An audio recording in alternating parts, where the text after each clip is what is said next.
Ay, Sheila, bilhan mo ako sabon doon. Wait lang, Nay. Huy!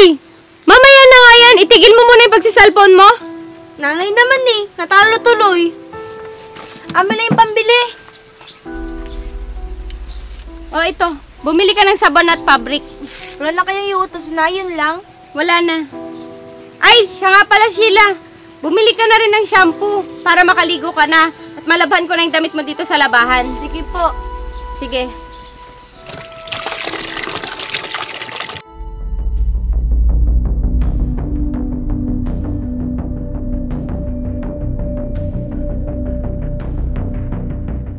Pabili po.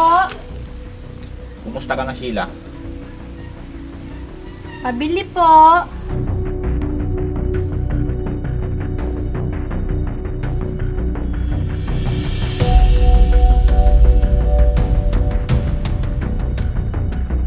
Kuya, pabili nga po. Ano yon?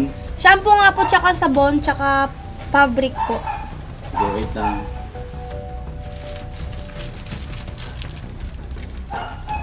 Ito.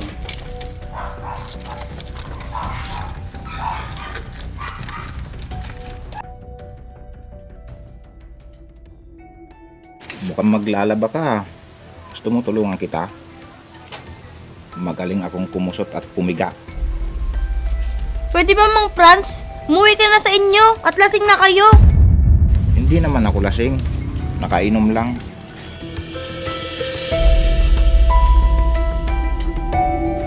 Ano ba, Mang Franz? Gusto mo ihatid kita sa inyo, Sheila? Ito yung supli, oh. Wala kasing bariya, eh. Pasensya na.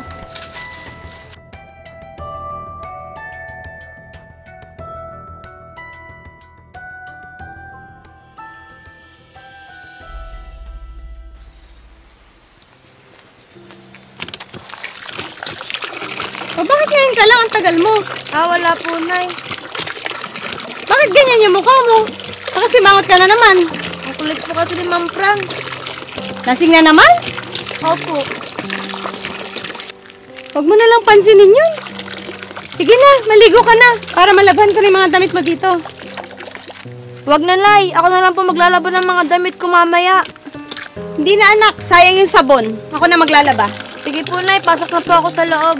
Sige, anak, para masimulan ko na to.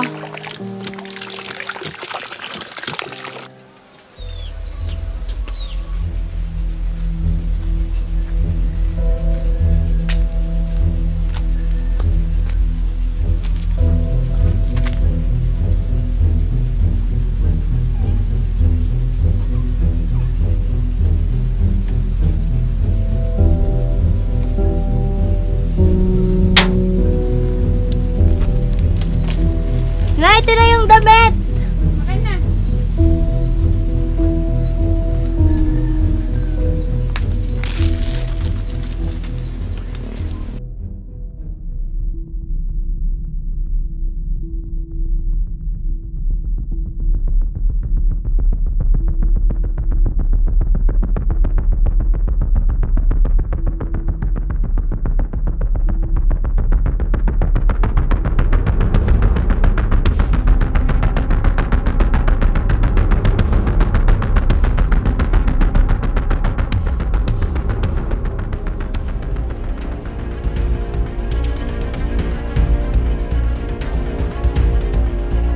Muntik ko na tuloy nakalimutan.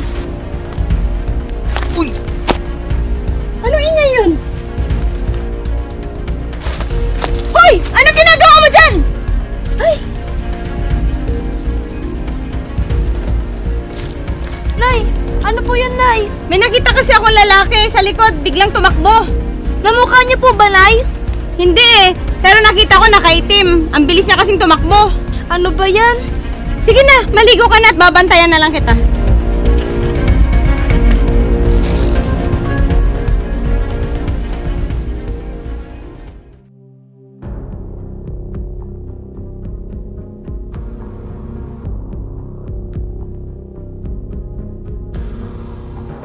Sheila, sandali lang. Ano ba yun, Mang Franz? Sandali lang. Ito lang naman kitang makakwentuhan eh. Dito ka lang muna. Naku, Mang Franz, wala pa akong panahon Sige para na, makipagkwentuhan saglit sa lang inyo. naman eh. Dito ka lang Sige, muna. pumasok pa ako. Sige na, pakipot ka pang bata ka eh.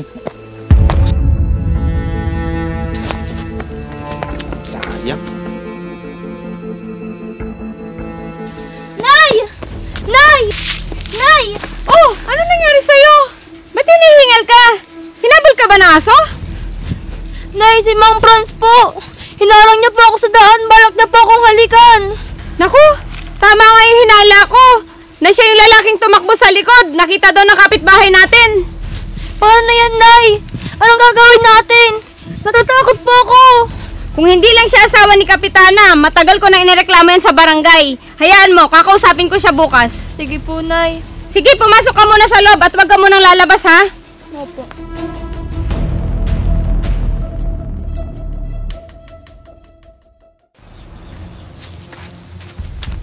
Franz! Franz! Franz! Oh, ano ba yan, Ruby? Aga-aga ang ingay-ingay mo ah. Ano bang problema mo? Ba't ka sumisigaw? Ikaw, pati yung anak ko, gagawin mo pa na hindi maganda. Ano ba yung pinagsasabi mo, Ruby? Hindi ko nga nakikita yung anak mong si Sheila eh. Anong hindi? Sinabi sa akin ni Sheila kahapon na muntikan mo na siyang halikan. Buti na lang nakatakas siya sa'yo. Naku, wala akong alam dyan ha. Baka gumagawa lang ng kwento yung anak mo. Bakit ko naman gagawin yon? Para ko na rin anak si Sheila. Sa tingin mo ba magsisinungaling yung anak ko? Aba, wala akong alam dyan. Tanungin mo kaya yung anak mo. Mahal, ano ba yan? Ang ingay-ingay! Nakakahiya sa kapitbahay! Ano ba ang nangyayari dito? Pagsabihan mo yung asawa mo, hinarang niya yung anak ko kahapon at muntikan na niyang gawa na hindi maganda. Totoo ba yun, Franz? Naku, mahal, wala akong alam dyan sa sinasabi ni Ruby. Baka nag-iimbento lang yung anak niya. Oh, hindi naman pala totoo eh. Pwede ba? Umuwi ka na? At nanggugulo ka lang dito? Gagawin mo bang sinungaling si Sheila? At ikaw, babae, porket kapitana ka, dapat mong konsintihin tong asawa mo? Aba! Kung may reklamo ka, doon tayo magkita sa barangay.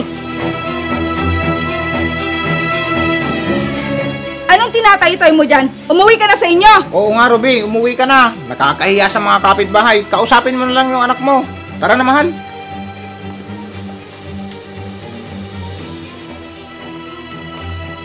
Kakapal ng mukha.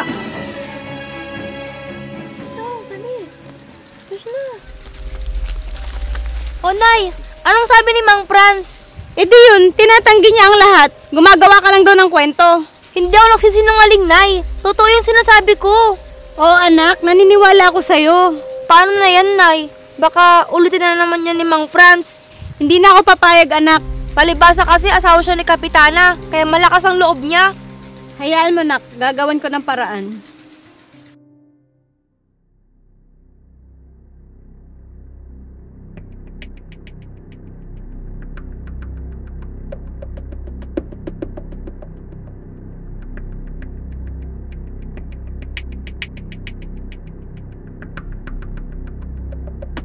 Tingnan natin ngayon.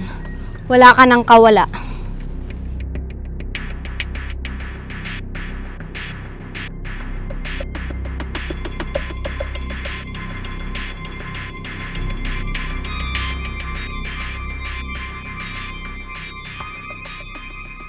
Hoy, Franz! Anong ginagawa mo dyan? Wala, Ruby. Hinahanap ko lang yung aso naming nawawala.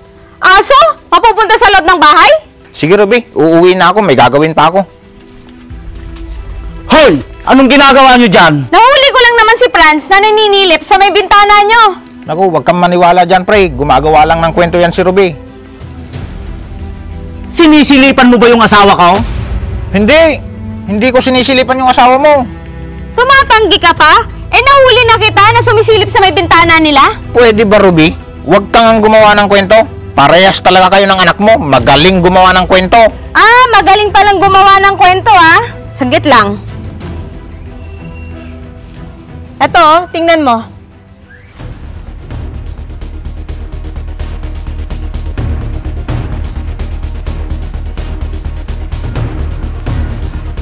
Bastos ka! Patasawa ko! Hoy! Bumalik ka rito!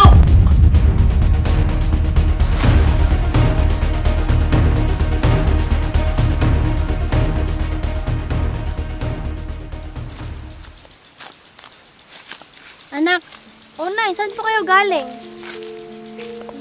anak, huwag ka na mag-alala kasi nahuli na nila si Franz. Talaga po, Nay? Oo, anak. At ako'y nakakita sa kanya. Nahuli na siya kasi nagsumbong si Berto sa mga pulis. Nakita sa cellphone ni Franz yung iba't ibang babae na binobosohan niya. Ay, buti Nay, nahuli na siya. Oo anak, maraming babae pala yung binabastos niya, pero takot sila magsalita. Buti nga Nay, nahuli na yan si Mang Franz. Hindi na kasi tama yung ginagawa niya, nang-aabuso ng babae. Kaya magiging panatag na ang kalooban natin dahil wala nang salot na yun. Salamat Nay.